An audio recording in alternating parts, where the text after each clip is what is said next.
उत्तर प्रदेश उपचुनाव में कांग्रेस के पीछे हटने के बाद यह जताने की कोशिश तेज हो गई कि गठबंधन में सब कुछ ठीक ठाक है। समाजवादी पार्टी अध्यक्ष अखिलेश यादव ने राहुल गांधी के साथ तस्वीर जारी कर जाहिर किया गठबंधन पूरी ताकत से लड़ेगा। तस्वीर के साथ उन्होंने लिखा कि हमने ये ठाना है कि संविधान, आरक्षण, सौहार्द बचाना है, बापू बाबा साहेब लोहिया के सपनों का देश बनाना है।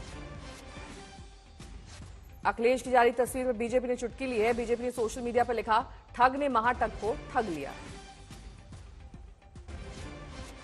तो अखिलेश का ये पोस्ट, इस पर बीजेपी ने वार किया है और कहा है कि ठग ने महाठग को ही ठग लिया है। यानी कि कांग्रेस और समाजवादी पार्टी का जो गठबंधन है उसे लेकर यहां पर तंज कसा गया है बीजेपी की ओर से, क्योंकि उत्तर प्रदेश में उपचुनाव में अब कांग्रेस 2 सीटों पर तैयार नहीं थी। उसने चुनाव लड़ने से ही मना कर दिया है। अखिलेश का ट्वीट, संविधान है, सौहार्द बचाना है, यानी कि गठबंधन का ये धर्म है कि जीत जरूरी है और ऐसे में जीत को लेकर आश्वस्त हैं अखिलेश यादव। उनका कहना है कि 9 की 9 सीटों पर समाजवादी पार्टी लड़ेगी और चुनाव जीतेगी।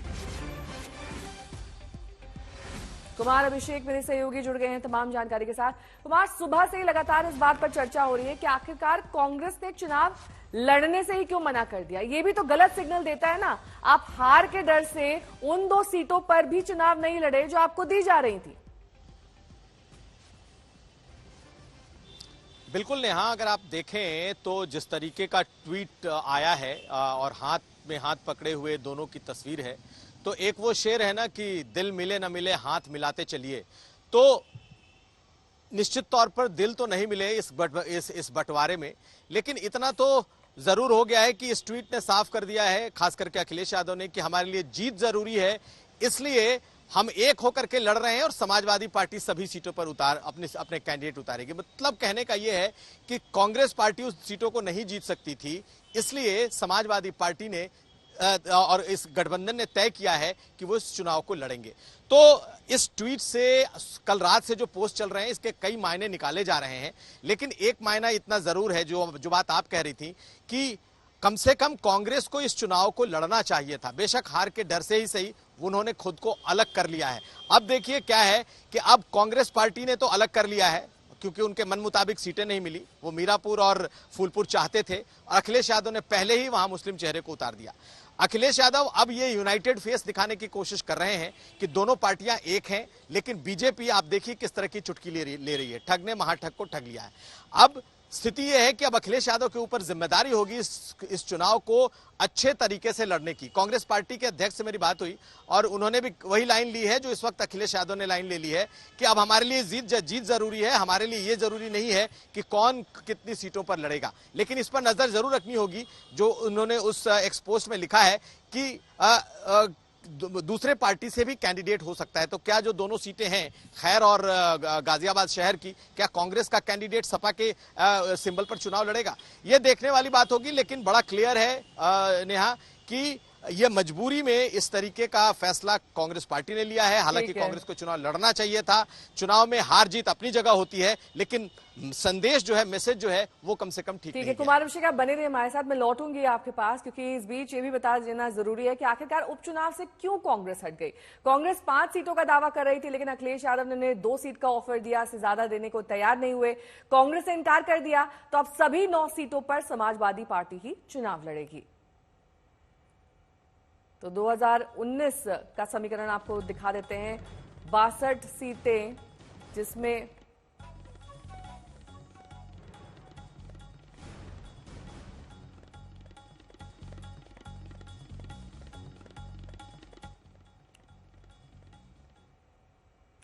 तो कांग्रेस और समाजवादी पार्टी में सीट बंटवारे पर बात नहीं बनी, तो बीजेपी को हमले का मौका मिल गया। बीजेपी कह रही है कि कांग्रेस को अखिलेश ने आईना दिखा दिया है।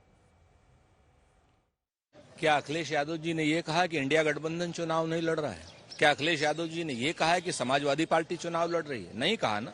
अखिलेश यादव जी ने यह कहा है कि इंडिया गठबंधन चुनाव लड़ रहा है और संयुक्त रूप से कांग्रेस और समाजवादी पार्टी के प्रत्याशी इंडिया गठबंधन के बैनर के नीचे चुनाव लड़ रहे हैं। ये अपने आप में महत्वपूर्ण बात है और हम लोग शुरू से इस बात को कहते आए हैं कि 9 की 9 सीटें लड़ेंगे, 9 की 9 सीटें जीतेंगे। और सिंबल कहां पर किसका होगा ये हमारे लिए महत्वपूर्ण नहीं है। हमारा जो आला कमान तय करेगा, कांग्रेस का अनुशासित सिपाही उस पर काम करेगा। कांग्रेस मुक्त का नारा भारतीय जनता पार्टी ने दिया था, लेकिन उसको उत्तर प्रदेश में साकार कराने का काम अखिलेश यादव जी कर रहे हैं। आखिरकार अखिलेश यादव जी ने घोषित कर दिया कि समाजवादी पार्टी के साइकिल चुनाव निशान पर ही उपचुनाव लड़े जाएंगे। अब कांग्रेस के हाथ खाली हो गए और ये हाथ का पंजा अब हाथ मलता रहेगा। कांग्रेस पार्टी की इस दुर्दशा के कारण केवल कांग्रेस ही है, क्योंकि कांग्रेस ने जैसा मध्य प्रदेश में, हरियाणा में समाजवादी पार्टी के साथ व्यवहार किया, आज समाजवादी पार्टी ने धोबी पछाड़ दांव मुलायम सिंह यादव वाला वो आज कांग्रेस पार्टी को दे दिया है। और कांग्रेस पार्टी इतनी मजबूर है कि 5 सीटों की मांग करते करते आखिरकार बिना चुनाव लड़े ही संतोष कर रही है। तो उत्तर प्रदेश में 9 सीटों पर होने वाले उपचुनाव में बीजेपी ने 7 सीटों पर अपने उम्मीदवारों का ऐलान कर दिया है। अखिलेश की करहल सीट पर यादव बनाम यादव का मुकाबला होगा। समाजवादी पार्टी के तेज प्रताप यादव के खिलाफ बीजेपी के अनुजेश यादव मैदान में उतरे हैं। सीसामऊ और मीरापुर से उम्मीदवारों का ऐलान नहीं किया गया है। इन 2 सीटों पर सहयोगी दल दावा कर रहे हैं।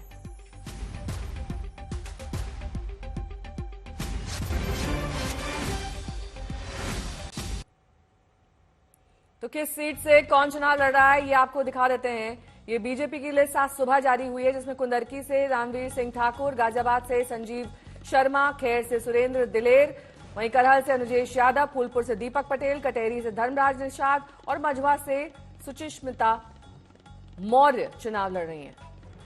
करहल में यादव अनुजेश यादव को उतारा है, वहीं तेज प्रताप सिंह को समाजवादी पार्टी ने उतारा है। मुस्तफा सिद्दीकी समाजवादी पार्टी की ओर से फूलपुर से लड़ रहे हैं, वहीं दीपक पटेल बीजेपी की ओर से फूलपुर में उन्हें टक्कर देंगे।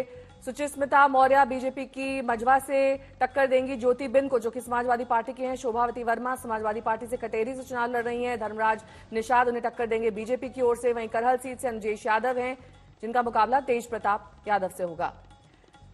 कुमार अभिषेक मेरे सहयोगी इस वक्त जुड़ गए हैं तमाम जानकारी के साथ। कुमार, सीसामऊ और मीरापुर का पेच फंसा हुआ है, अब ये कब तक सुलझ पाएगा? क्या अभी सहयोगी दलों से बातचीत ही चल रही है या फिर इससे आगे निकल चुकी है बीजेपी और अब बस मोहर लगनी बाकी है नाम पर और इसे सार्वजनिक कर दिया जाएगा?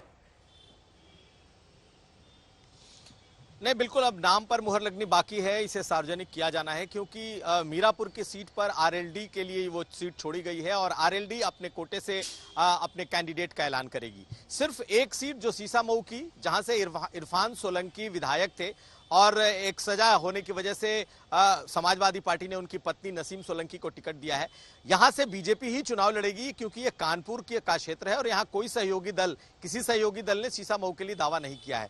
तो किस लिए बीजेपी ने इसे रोका है ये कहना तो मुश्किल है, कि हो सकता है कि कई नामों पर चर्चा चल रही हो, तो एक सीट बीजेपी अनाउंस करेगी। लेकिन जो 2 अहम सीटें हैं जिस पर कि संजय निषाद ने दावा कर रखा था, मझवा और कटेहरी, तो कटेहरी से धर्मराज निषाद को बीजेपी ने अपना उम्मीदवार बनाया है। वहां निषाद वोट बहुत है और पीडीए बनाम पीडीए की जो लड़ाई है वो यहां पर साफ साफ दिखाई देगी, क्योंकि वहां से कटेहरी से कुर्मी बिरादरी से समाजवादी पार्टी के कैंडिडेट हैं, तो निषाद पार्टी से बीजेपी ने अपना उम्मीदवार उतारा है, निषाद बिरादरी से। उसी तरीके से अगर आप मझवा को देखें तो मझवा में सुचिस्मिता मौर्य, जो कि 2017 में विधायक चुनी गई थी और 2022 में बीजेपी ने टिकट काट दिया था संजय निषाद को वो सीट देने के लिए, निषाद पार्टी को वो सीट देने के लिए, तो इस बार साफ साफ दिख रहा है कि बीजेपी ने अपने पुराने कैंडिडेट्स पर ही दांव लगाया है। ठीक है, पुराने कैंडिडेट्स पर भरोसा जताया है, लेकिन 2 सीटों पर अभी नाम का ऐलान बाकी है।